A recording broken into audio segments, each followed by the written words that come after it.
who is crucial. This is where your reader persona comes in. Reader persona, that sounds kind of fancy. It's basically like a profile of your ideal reader. Who are they? What do they like? What are their struggles? So if I'm writing a thriller, my persona might be someone who loves puzzles, stays up late reading. Exactly. You tailor your writing to them. A cookbook for busy families reads different from one for gourmet chefs. Makes total sense. So we've got the why, the purpose, the who. That leads right into the what, naturally. What's this book actually about? This is where passion and expertise collide, I'd imagine. Absolutely. Write what you're fired up about, what you can teach others. And of course, picking the right genre for the story you want to tell. Yeah. Got to know what readers expect from a romance versus a memoir, for example. It's like choosing the right tool for the job. Yeah, you got it. It all starts falling into place. All right, welcome back. So we've got our purpose, our reader, our topic. Now it's like, okay, got to actually write this thing. Yeah, that's where a lot of people freeze up, I think. It can be paralyzing. Staring at that blank page, like, where even put the first word? Publications, they've got a great suggestion for this. Outlining. Outlining, huh? Is that really necessary? I would thought that was more for like school essays and stuff. It can seem that way, but trust me, for a book, especially your first book, an outline is a lifesaver. Okay, I'm listening. How does it help exactly? Think of it as the blueprint, the skeleton of your book. Keeps you on track, helps you see the big picture. Prevents you from like writing 50 pages on a subplot that goes nowhere. Exactly. You spot those issues early on. Plus, it just makes the writing process feel less overwhelming. Okay, makes sense. So how detailed does this outline need to be? That's up to you, really. Some folks like super detailed chapter-by-chapter summaries. Oh, wow, that's intense. Others are more big picture, key scenes, turning points, that sort of. So find what works for you, basically. Right. It's your roadmap, your guide. As long as it helps you stay organized, that's what matters. All right, outline done. What's next on our journey to published authordom? Goals, my friend. Setting realistic, achievable goals. Okay, this is starting to sound more like self-help than writing advice. Well, it's all connected. You wouldn't train for a marathon by just running randomly, right? No, I guess not. I'd probably collapse. Same with a book. Break it down. Maybe it's a word count per day or a certain number of scenes a week. Whatever keeps you moving forward consistently. Bingo. Consistency is key. Slow and steady wins the race, as they say. Makes sense.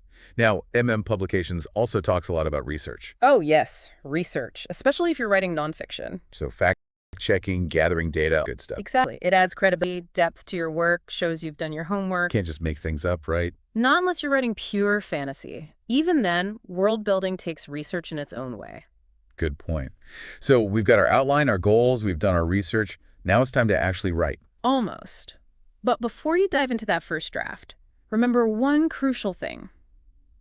Don't aim for perfection. Wait, really? Isn't that the whole point? Nope. First draft is all about getting the ideas out, letting the story flow.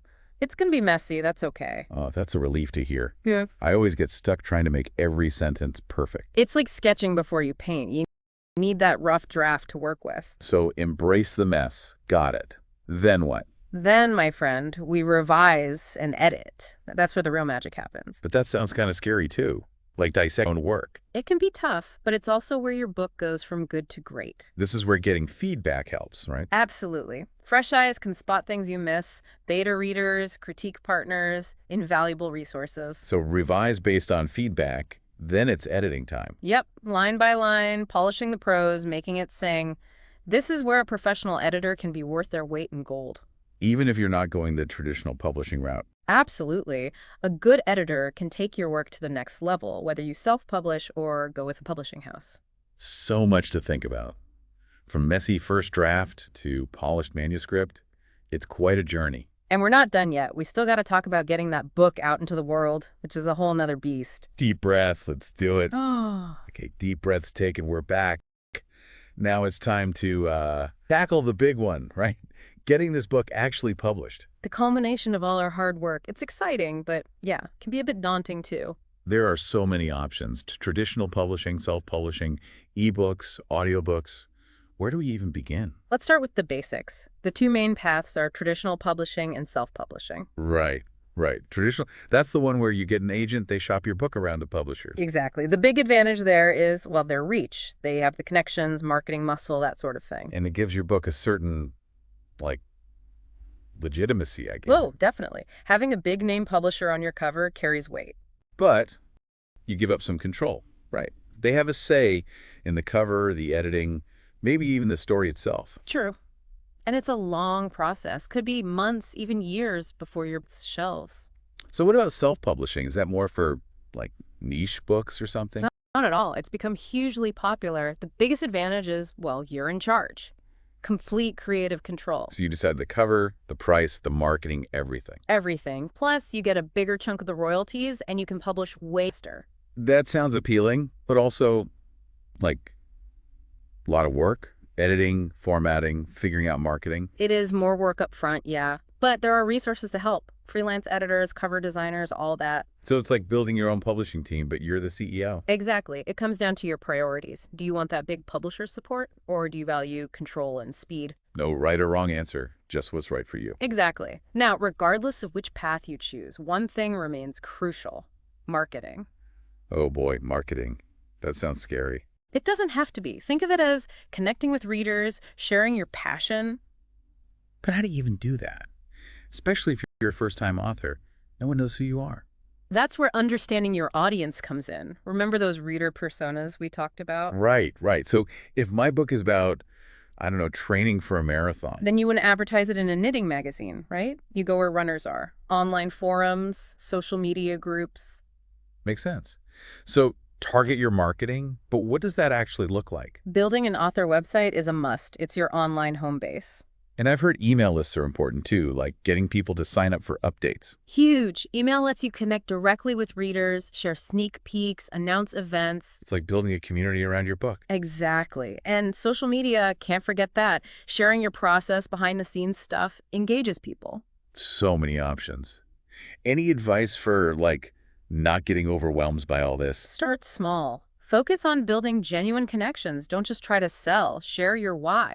Like why you wrote the book, what you hope readers get out of it. Exactly. Be authentic, be passionate. That resonates with people. And this marketing, it's not just a one-time thing, right? Nope. It's ongoing. Staying active online, engaging with readers.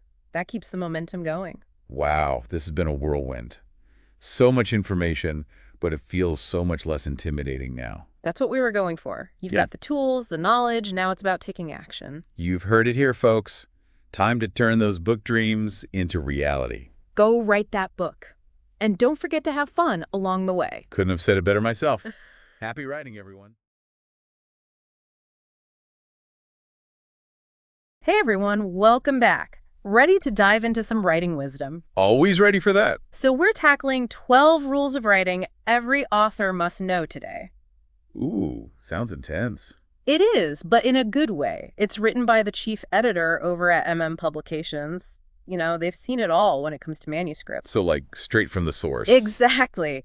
And the cool thing is, these rules, they aren't just for, like, novelists or whatever. They apply to basically who writes. Oh, I like that. Makes it practical. Totally. Whether you're working on a presentation, sending emails, even just trying to write a decent text message, these rules can help. Okay, I'm intrigued. What's the first rule? Lay it on me. First one is knowing your audience. Right. Makes sense. But the source, it really makes you think about it on a deeper level. Like, who are you actually trying to reach with your writing? Yeah, I see what you mean. Like, it's different writing to a friend than, say, a potential client. Exactly. And the source even has you ask yourself, what does your audience care about? How can you connect them through your writing? Powerful stuff. Okay, I'm already seeing how this goes beyond just, like, grammar rules. Totally. Speaking of going beyond, rule number 2 is all about having a clear purpose. Purpose?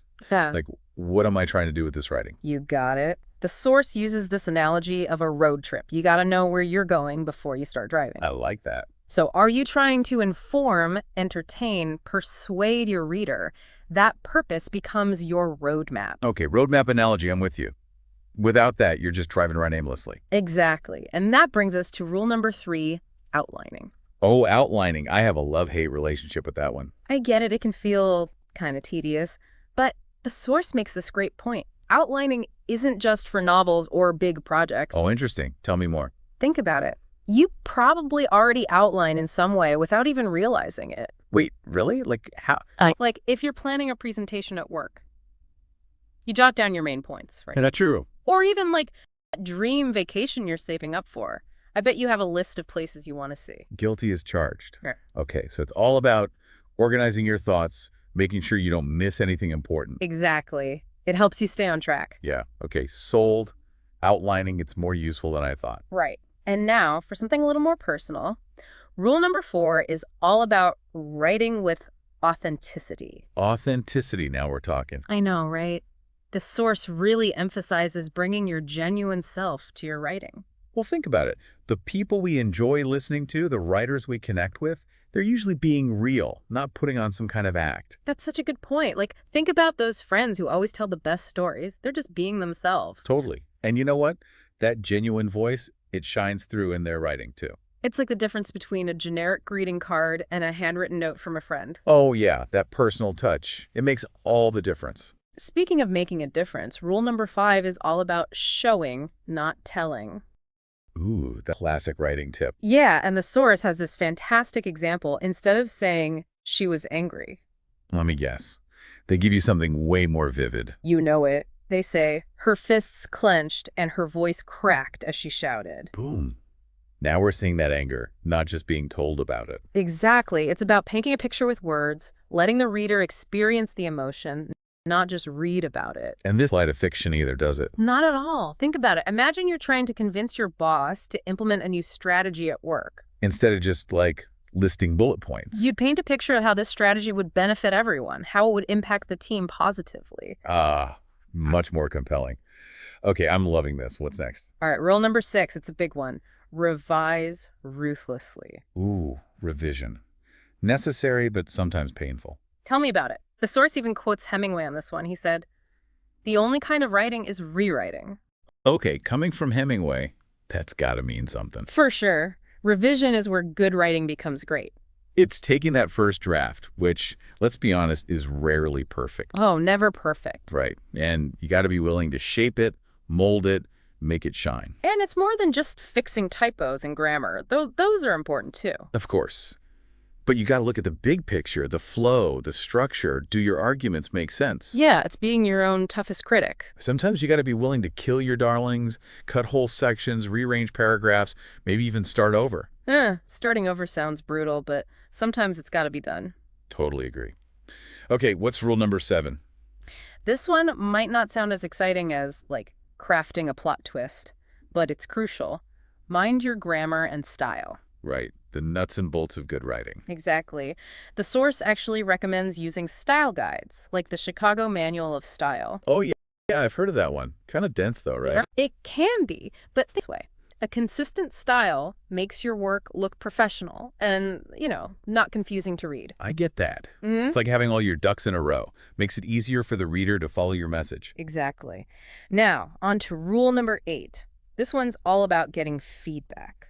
Feedback, oh man, that can be tough to hear sometimes. It can be, but the source emphasizes how valuable it is. We can get so close to our own writing we miss things. Yeah, totally. It's like you need a fresh pair of eyes to catch those awkward sentences or unclear ideas. The source recommends finding trusted readers, people who'll give you honest feedback, the kind that helps you grow. It's like having a writing coach in your corner, someone who can push you to be better.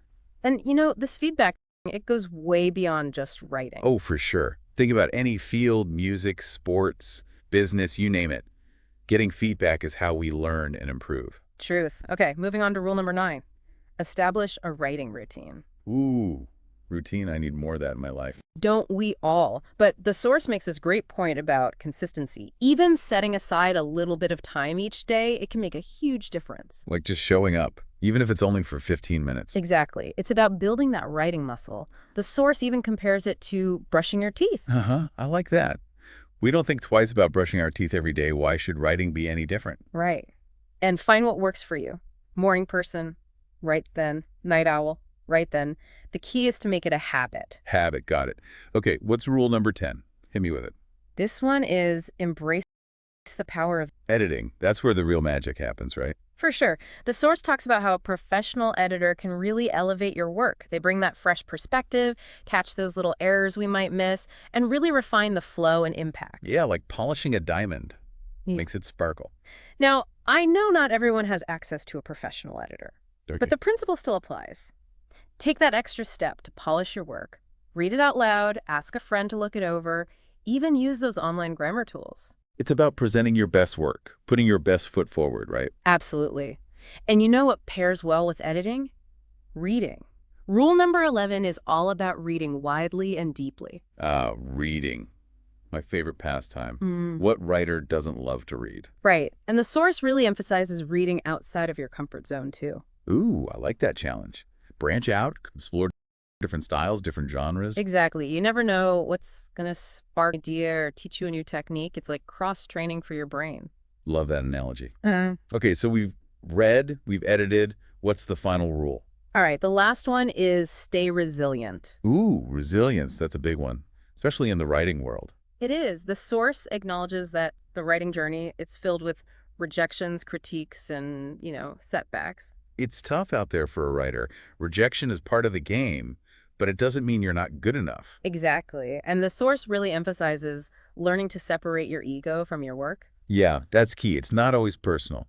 Sometimes a piece just isn't the right fit, or maybe it needs more work. It's about having that grit, that determination to keep going, keep learning, keep improving. And believing in yourself, even when it feels tough.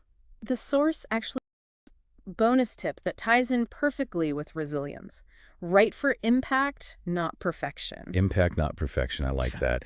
It's so easy to get caught up in trying to make everything perfect. I know, right? It can really stifle creativity. The source encourages us to shift our focus. Ask ourselves, what impact do we want to make with this piece?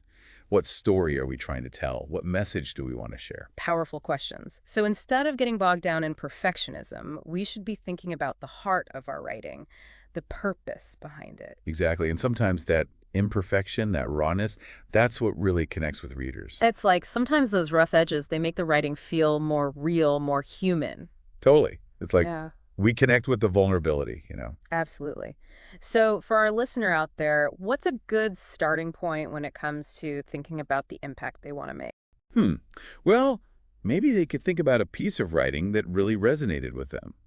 Something that moved them or made them laugh or taught them something new. Oh, I like that. Sort of like reverse engineering the impact. Exactly. And then they can ask themselves, what is it about this piece that works so well? What can I learn from this and use in my own writing? That's a great exercise. Sometimes it helps to study the writers we love and see what techniques they're using. For sure. And remember, impact doesn't have to be like on a global scale. That's a good point. Sometimes the most powerful writing is about those small personal moments. Yeah, sharing a story that touches someone's heart. Or even like a well-written joke that brightens their day. Exactly. It all. Stories. Stories. Right, of course. What's the guide's final advice for people who want to write a series? Yeah, that's what I'm wondering. It's of your own vision. Write what you're passionate about. Those stories that just keep you up at night thinking about them, that passion, it'll show, and readers will connect with it. So it's about finding that thing that makes your series unique. Yeah, exactly. So turning a book idea into a viral series, it takes work. You got to plan, you got to be dedicated, and you got to really connect with your readers. But if you do it right and you bring that creativity, it can be so rewarding. And the biggest thing is just to start. This deep dive has given you the map. Now grab a pen and paper or open up that laptop and start writing. What stories are waiting to be told? What worlds are you going to build? We want to see what you come up with.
Welcome back, everybody. Today, we're diving deep into something pretty crucial, I think, for any author who's out there, to get on Amazon, and that is book reviews. Yeah.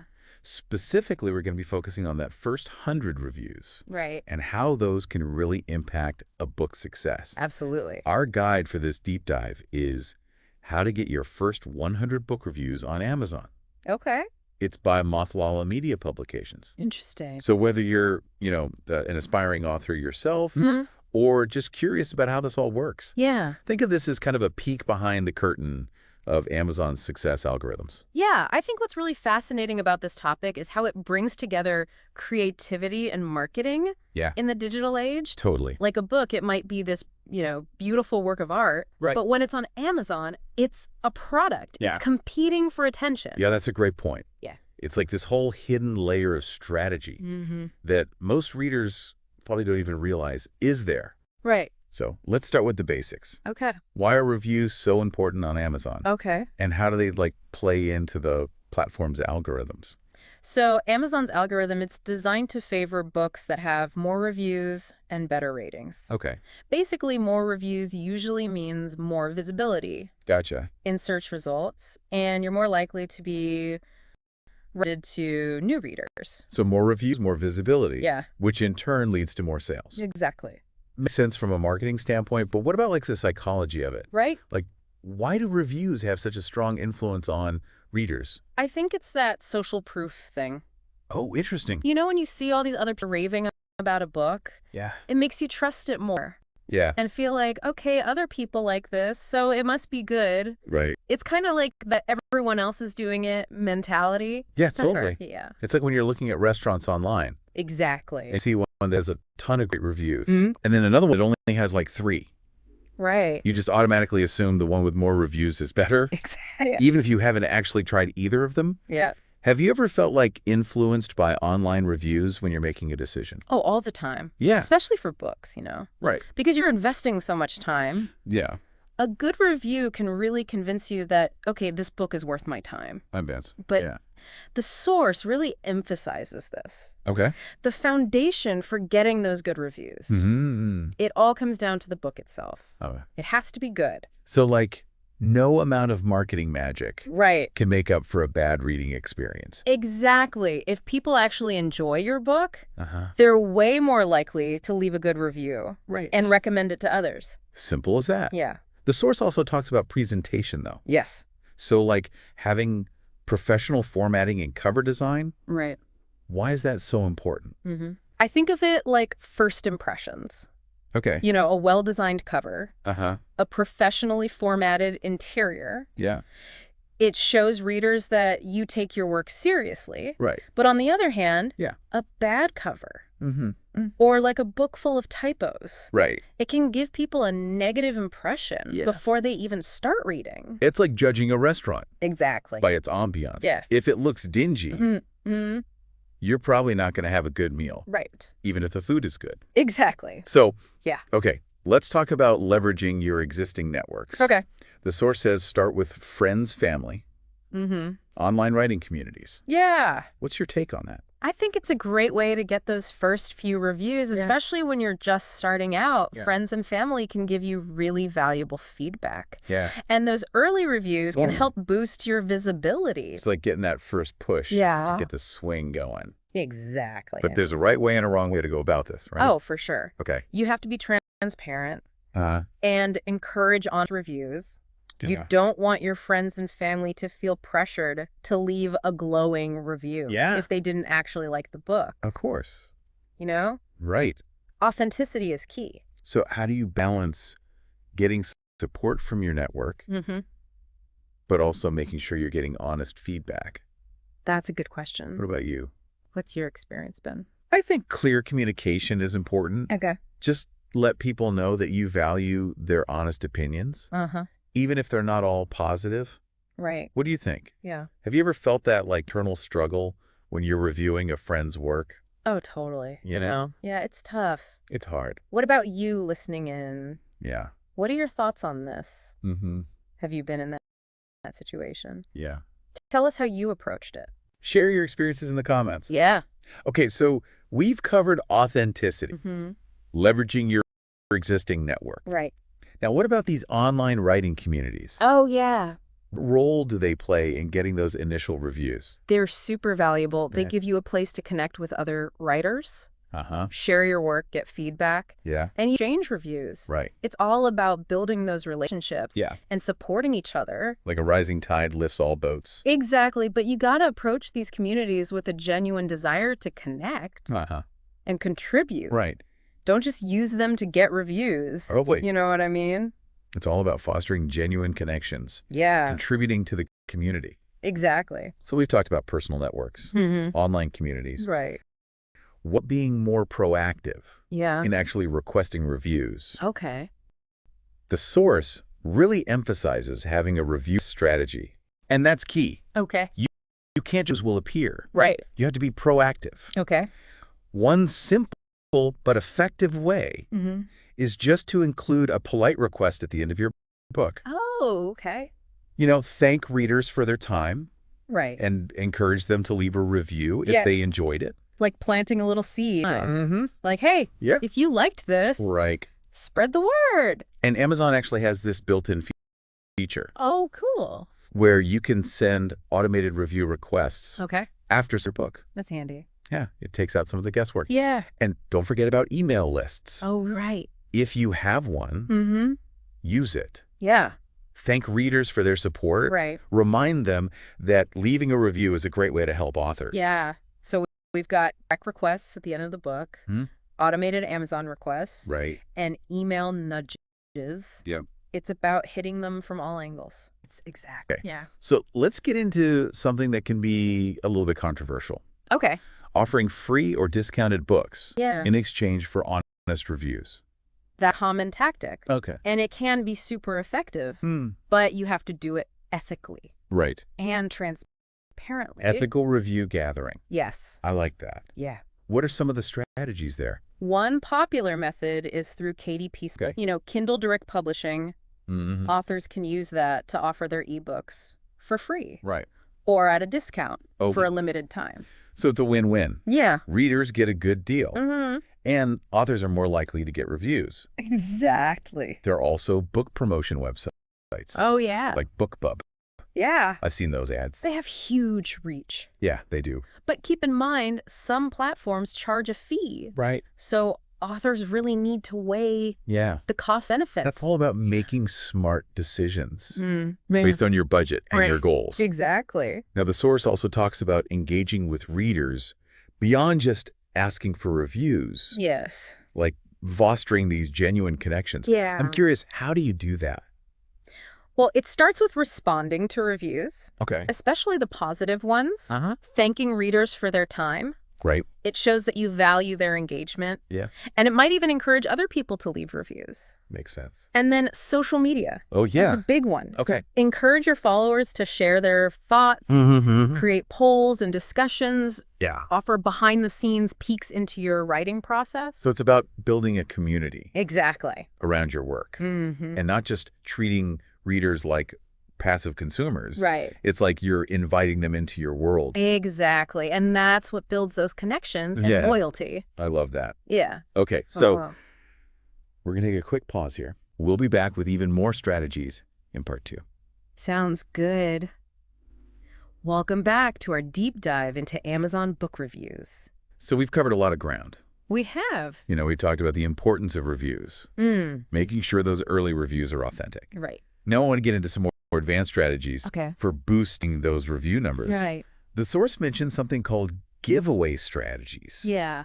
I'm kind of curious to hear your take on this. Give really effective Okay. for generating buzz and attracting new readers. Mm-hmm. It's all about creating excitement Uh-huh. and offering something valuable Okay. in exchange for engagement. So it's not just about giving away free books. Not necessarily. I Yeah. mean, free copies are a common tactic, Right. but you can get creative. Mm-hmm. Think about what your target audience would actually want. Okay. So, for example, let's say you wrote a cookbook. Okay. You could give away a set of kitchen gadgets Oh, that's a good idea. or a gift certificate to a gourmet food store, Right. something related. It's about aligning the giveaway Yeah, with your book's theme exactly. and offering something that's actually Oh, appealing right. to your ideal reader. Exactly. And if you tie the giveaway to a review request, Oh, okay. you can encourage people to leave their thoughts on Amazon. So it's a win-win. Exactly. Readers get something cool. Mm-hmm. Authors increase their chances of getting those reviews. Yep. What do you Yeah. think? Have you ever participated in a book giveaway? I have. Either as an author or a reader? Yeah, as a reader, I have. Yeah. I love a good giveaway. We'd love to hear about your experiences down in the comments. Okay, so Okay. another strategy the source talks about is cross-promotion. Yeah. This is where you're collaborating with other authors Right. to kind of expand your reach. Exactly. Seems like a smart way to tap into new audiences. It is. How does this work in practice? So let's say you've written a mystery novel. You could partner with another author in the same genre, Mm-hmm. or maybe someone writing psychological thrillers. Right. You could bundle your books together as a giveaway prize, Okay. cross-promote each other on social media, Right. or even do guest blog posts Oh, that's a good idea. on each other's websites. So it's like creating this network of support Yeah, and leveraging each other's strengths. exactly. It's especially helpful Yeah. for authors who are just starting out, Right. trying to build their readership. Now, the source also mentions using Amazon's Author Central page. Yeah, that's a good one. Is that exactly? Oh, okay. So why is it so important? Author Central is this amazing tool Okay. that I think a lot of authors overlook. Hmm. It's basically your own little space on Amazon Yeah. where you can, showcase your bio, Right. connect with readers, Yeah. promote your books. It's like a mini website Oh, that's cool. within Amazon. So that professional author presence. Yeah. And let readers kind of get a glimpse into your world. Exactly. You can have a compelling bio, Uh-huh. photos, videos, Yeah. links to your social media, Right. even editorial reviews. So it's like a central hub Yeah. where readers can find you and connect. It is like building your own little corner I like that. of the Amazon universe. Building your own little corner of Amazon. Yeah. And speaking of building, Right. the source emphasizes brand consistency. Yeah, that's crucial. What does that even mean for an author? It's about having a consistent image Okay. across all platforms. Mm-hmm. So think about your target audience, Mhm. your genre, the overall tone and style. Yeah. Your book covers website, social media. Okay. It should all align with your brand. It's like creating a visual language Yeah, that represents your author brand. exactly. It builds trust Right. and recognition. Makes sense. When readers see your brand consistently, Yeah. they know what to expect. Speaking of consistency, let's talk about a feature I'm really interested in. Okay. Amazon's A+ content. Oh, yeah. A+ content is great. What is it? Okay. So And how can authors use it? it's a way to enhance your product detail page Okay. with all sorts of rich media, Mm-hmm. images, videos, comparison charts. Okay. So you tell your book's story better Yeah. and highlight its key features. So it's like taking your book's Amazon page Yeah. to the next level. Exactly. You can showcase good reviews from other platforms, Oh, cool. like Goodreads or book blogs. Okay. You can have visually appealing sections Yeah. that key takeaways from the book. Mm-hmm. You can even give readers a glimpse into your writing process. Oh, wow. Have you ever noticed A+ content when you're browsing for books? I definitely have. Yeah, I think it makes a big difference it does. in grabbing the reader's attention. Mm, I'm more likely to click on a book right. if it has nice visuals Yeah. and a well-crafted A+ content section. Mm. It's all about making your book stand out. Exactly. Yeah. In a crowded marketplace. Yeah. Okay, let's shift gears a bit All right. and talk about Amazon Live, Okay. which I have to admit sounds pretty cool. It is really cool. With it. So it's a live streaming platform Okay, specifically for authors. gotcha. It lets you connect with readers real time. Wow. Showcase your book, answer questions, offer deals. It's like having a virtual book signing. It is. What do you think? Yeah, Have you ever participated in one? I haven't yet. Either as a viewer or a host? I haven't. It's a way to build excitement, Yeah. generate buzz, Mm-hmm. and even encourage people to buy your book Right. and leave reviews. Right on the spot. Yeah. That's awesome. And remember, Yeah. what works for one author Mm-hmm. might not work for another. You know? Yeah, It's about experimenting right. and finding what resonates. Finding what works for you. With your audience. Yeah. Exactly. That. We've covered a lot in this section. Mhm. Before we move on to the final part, Okay. Any thoughts on which of these strategies stand out to you? Yeah, Share your takeaways in the comments. absolutely. And we are back for the final part of our deep dive Mhm. into Amazon book reviews. It's been quite the journey. It has. I hope everyone listening is feeling ready to tackle those first 100 reviews. Yeah, absolutely. Absolutely. And beyond. So as we wrap things up, I'd the- love to hear what stood out to you. Mm-hmm. What were some of your key takeaways? You know, I think one of the biggest things for me Yeah. is just the importance of patience and persistence. Okay. Building a successful author platform, Uh-huh. it takes time Yeah. and effort. It doesn't happen overnight. It's a marathon, not a sprint. Right. So don't get discouraged Yeah. if you don't see results right away. Right. Just keep using the strategies we've talked about, Mm. and you'll start to see those reviews coming in. Yeah. It's all about playing the long game.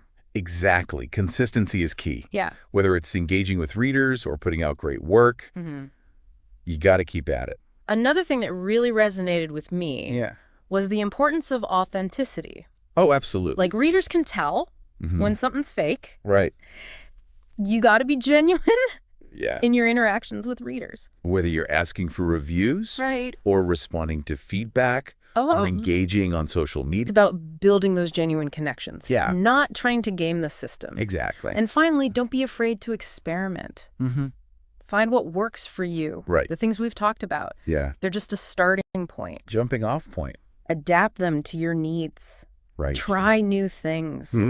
Think outside the box. Exactly. Every author's journey is different. Yeah. It's about finding your own path Right. and building a platform that reflects your voice. Yeah. And, we focused a lot on these tactical approaches today, but I think it's important to remember Yeah. that building a loyal readership Yes. goes beyond algorithms and marketing. It's about connecting with readers Yeah. on a deeper level.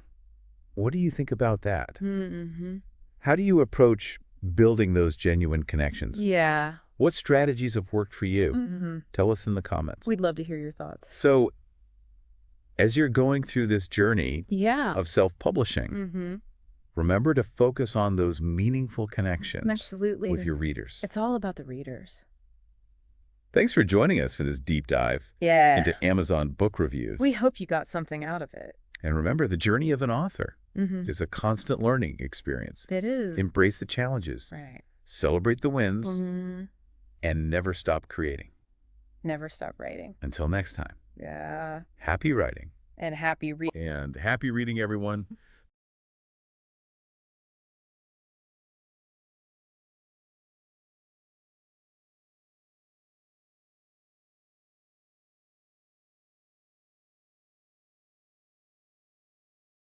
Okay, we all say don't judge a book by its cover. Right. But really, come on, that cover, that's the first thing we see. Yeah. It's that first impression. And today we're going a deep dive into crafting those book covers. Mm-hmm. Not just ones that look stunning, but ones that actually help us sell more copies. That's the goal. Yeah. You've poured your heart into this book, all this creativity, and now you're ready to share it with the world. What's that very first thing a reader sees? The cover. The cover. It's like having the silent salesperson working for you 24/7. It's so true. And it really is fascinating how much more a book cover is than just, how it looks. Yeah. To be really effective, it has to understand your audience, the psychology of the reader, and it has to reflect what your story is really about. So much goes into it. The guide we're looking at really emphasizes knowing your audience. Mm-hmm. Can you talk a bit more about that? Why is that so important? And how does knowing your audience change how you actually design the cover? Well, just imagine for a second that you're in a bookstore, right? And you're looking at all these covers. The cover that grabs a young adult who loves fantasy, it's going to look very different from a cover that someone would pick up if they're, say, looking for like a business book, a strategy guide. Oh, totally. Even the fonts would be different. Like that fantasy cover might have big, bold lettering, kind of whimsical even, but a business book, you'd probably say modern. Yeah, like picking the right outfit. You wouldn't wear a ball gown to, I don't know, a business meeting. Exactly. So true. The guide also mentions market research. Yeah. How can authors, I guess, go beyond just looking at bestseller lists to really understand what makes a cover work? Well, it's not just about, copying what's popular, right? It's about understanding why those covers are successful successful? What are they doing visually that works? What emotions are they tapping into? Think about it like if you were writing a cozy mystery, right? And you see all these bestsellers, those covers, they all have cats on them and teacups and these warm colors, there's probably a reason for that. Yeah. They've tapped into that aesthetic that the readers are looking for. It makes you want to curl up with a cup of tea and a good book. Exactly. So it's about spotting those patterns, what's working, Yeah, and understanding the psychology behind it all. exactly. Okay, but what about people like me? I'm no design guru. Right. But the guide mentions some tools that are supposed to be pretty user-friendly, like Canva, there's BookBrush, there's Adobe Express, and GIMP. Yep. What are they like? Can you break them down for us a little bit? Oh, absolutely. Canva, it's amazing for beginners. Super easy to use. It's all drag and drop. They have all these templates already made for you. So even if you've never designed anything in your life, you can still make something that looks really professional. That's great. It can feel really intimidating, to design your own cover. So Yeah. that's encouraging. Totally. Now, if you're okay with a bit of a learning curve, GIMP is really powerful. It's free software, and it gives you a lot of control. Okay. And then there's BookBrush. It's got this super cool feature where you can actually see what your cover would look like on a 3D book. Really helpful. Wow. So many choices. Okay, so let's say we've picked our design tool. We're feeling creative. We're ready to go. What are the must-have elements on every book cover?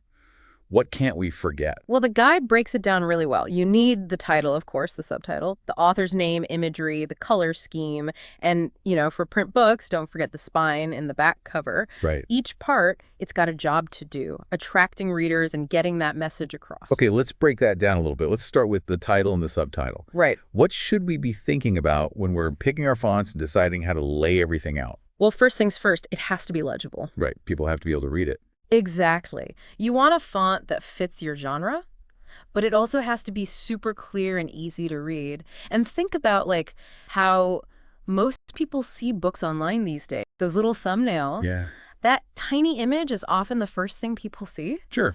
So a thriller title, Yeah. you might want to use a really bold font, something that makes an impact, Like what? like Impact or Roboto Slab. No, okay. Something that creates a sense of suspense. But a romance novel, you'd probably go with a more flowing, elegant script. Makes sense. Hmm. It's amazing how much personality a font can have. I've definitely been drawn to a book just because of the font on the cover. Has that ever happened to you? Oh, yeah, totally. What about you listeners? Has that ever happened to you? Let us know in the comments. We'd love to hear about it. And then you've got the imagery, right? This is where you can really showcase what your book is about, what the mood is. The guide really stresses using high-quality images that fit the genre. You can't just throw any old picture on there. You can't have a generic sunset photo on a historical fiction novel that's set in, I don't know, ancient Rome. Yeah. It just wouldn't work. You're totally right. It needs to be something evocative, something that fits the story. Like that historical fiction cover, it might have architectural details or clothing from that time period. And a fantasy novel, you might see mythical creatures or these amazing landscapes. It's about painting a picture, right? Yeah, a visual picture that makes people curious and draws them in. Now, what about the back cover and the spine, especially for print books? Why are they so important? Well, think about it. The spine, it's like your book's billboard on a bookshelf. Okay. It's got to stand out, grab people's attention so they want to pick it up. And the back cover, that's your chance to hook them with a great blurb, tell them a little about the author, and put in those awesome reviews if you have them. Yeah, it's like the book's resume. Exactly. Showing off its best qualities. And then there's color. Color psychology, it's so important. Colors, they have such a powerful effect on us, Definitely. how we feel. And the colors you pick for your cover, they can make a huge difference. The guide goes into this in detail. It talks about how blue, it often makes people think of trust, like a sense of calm. And red's all about passion and intensity. It's amazing how colors can influence us without us even realizing it. It's true. I mean, think about it. Would you ever pick up a mystery novel if it had a cover that was bright yellow and super cheerful? I don't know, maybe. But you're right, it doesn't quite fit, does it? Not really. You got to match those colors to the mood of the book, the genre. Yeah, it's like setting the mood with lighting, right? Exactly. You wouldn't use the same lighting for a horror movie as you would for a romantic comedy. So, how can authors figure out what colors work best for their book? Are there, rules they can follow or resources to check out? Yeah, there are some basic like associations, like we said, blue for trust, red for passion, but you really have to understand like what your story is about, what feelings you want to evoke in the reader. Okay. So like a dark thriller, you'd probably go with darker colors, something intense. Hmm. But for a light romantic story, you might pick softer colors, pastels, that kind of thing. Makes sense. You want that visual harmony between the colors and what the story's all about. Now, the guide also mentions these things called templates, especially in using Amazon KDP. Uh-huh. So what are templates exactly? And why do we need them? Okay, templates, they're basically like pre-made layouts, and they make sure that your cover meets all the requirements for printing and, when you're selling online. Okay. They have all these guidelines for stuff like the trim size, the bleed areas, safe zones, all the technical things that most of us don't even think about. But they're really important if you want your cover to look good, both when it's printed and online. So even if you don't know a lot about design, using a template can help you avoid some of those mistakes. Totally. Speaking of mistakes, the guide talks a lot about testing your cover design. Yeah. You know, getting feedback before you finalize it. Have you ever, shown a design to someone and they gave you feedback that totally changed how you saw it? Oh, all the time. Right. It's so easy to get stuck in your own head when you're working on something. Yeah, yeah. Fresh eyes, it's so helpful. The guide mentions this platform, PickFu, for getting feedback. How does that work? Oh, PickFood's great. You can get feedback really quickly and it's unbiased. Basically, you upload your cover designs and then they show them to a bunch of potential readers and you can ask specific questions like which cover is more eye-catching or which one best fits the genre. It's like having your own little focus group, but just for your cover. That's amazing. Takes all the guesswork out of it. Yeah. Now, what about just using social media or like those author groups to get feedback? Those are great too. Social media, you can connect directly with the people you want to read your book, Yeah. And author groups, those are full of writers who understand how important a good cover is. And they can give you really helpful advice. It's like having this whole community of people, cheering you on and giving you honest feedback. Now, sometimes, the guide says, even if we try our best, we might just need to bring in a professional. Yeah, sometimes. When would you say it's time to, hire a designer? Well, if you've tried designing your own cover Yeah. and you're just not happy with it, or maybe you just don't have the time or you don't really want to learn all the design stuff, hiring a professional can be a really good idea. And there are so many talented designers out there. You can find them on Fiverr, Upwork, 99 Designs. Yeah, it's like having a stylist for your book. What's the most important thing to do when you're looking for a designer? And you want to make sure that working together goes well. You have to give them a really clear brief. Basically, it's a document that tells them what you want your cover to look like, the genre, who you're trying to reach, maybe some examples of covers you really like, and anything specific you want, like colors or fonts or images. So it's all about communicating clearly and finding a designer who really gets what you're going for. Now, the guide also talks about some common mistakes that people make when they're designing a book cover. What are some of those, and how can we avoid them? Okay, one of the biggest ones, trying to cram too much onto the cover. Okay, yeah. Too many elements, too much going on. Simplicity is key. You don't want to overwhelm people with too much visual noise, Yeah, it gets confusing. You're trying to say too much at once, and the message gets lost. Totally. Another big mistake is using low-quality images. Yeah, that makes sense. Your cover has to look sharp and professional, whether it's online or printed. If you use blurry pictures or images that are all pixelated, it makes your book look amateurish. Yeah, it's like showing up to a job interview in a wrinkled shirt. Not a good look. Exactly. And you can't forget about those thumbnails.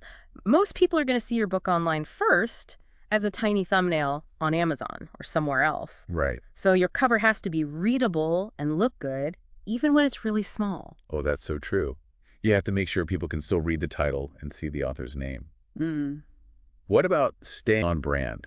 Why is that important when you're designing a cover? Your cover, it should reflect the overall tone and message of your book. You wouldn't want a cover that's dark and edgy if your story is a lighthearted romance. Yeah, that wouldn't make sense. You want to be consistent. It's about having a clear identity, right? Something that resonates with your audience. Exactly. You don't want your cover to promise one thing and then the book is totally different. And this brings up something really interesting, something a lot of people don't think about enough. The emotional impact of a book cover. Yeah, that feeling you get. Have you ever seen a cover and it just instantly made you feel something, like a memory or an emotion. Oh, yeah, definitely. Yeah. I remember when I first saw the cover of The Night Circus by Aaron Morgenstern. It was all dark with these swirling images, and it just made me feel this sense of mystery. I knew I had to read that book. That's what a good cover does. It hooks you. What about our listeners? Have you ever seen a book cover that had that kind of impact on you? Tell us about it in the comments. We'd love to hear your stories. Yeah, it's amazing, isn't it? How a cover can just pull you in like that. Totally. Like a portal to another world before you even open the book. Exactly. Speaking of being pulled in, let's talk about visual storytelling for a bit.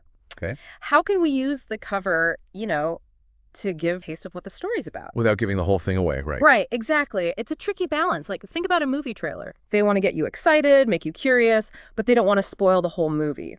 A good book cover, it does the same thing. It uses symbols, the way things are arranged, even the empty space, to create that intrigue. Can you give us an example, like something specific? Yes, sir. Imagine, like, a single figure standing against a stormy sky. Okay, I can see it. You instantly get that feeling of mystery, maybe some danger. Or what about a couple looking into each other's eyes with this warm golden light around them? Yeah, that's totally different. Right. That one's all about intimacy, that connection. It's like planting a seed, right, in the reader's mind. That little bit of curiosity that makes them want to keep reading. Exactly. And don't forget about typography, the fonts you use. They're a big part of visual storytelling, too. Because fonts have personality, too. They absolutely do. Like a really bold sans serif font, something like Helvetica or Futura. Those fonts, they can feel strong, maybe even urgent, but a delicate script. That could be elegant, romantic, maybe hinting at a historical setting. It's like picking the right voice for a narrator. The font sets the tone right away. That's a great way to put it. The guide, it actually recommends trying out different font combinations to find ones that work well together and, really support what the story is all about. So it's not just about picking a font you like. It's about finding the font that best serves the story. Exactly. But of course, it has to be readable.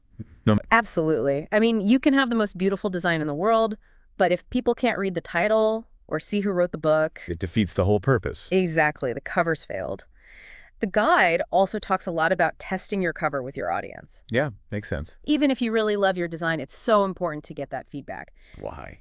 Because what we think looks great, it might not work for the people we want to read our book. You need to hear from them, see how they react to the cover. Yeah, that makes sense. What emotions does it evoke for them? Does it clearly show what genre the book is?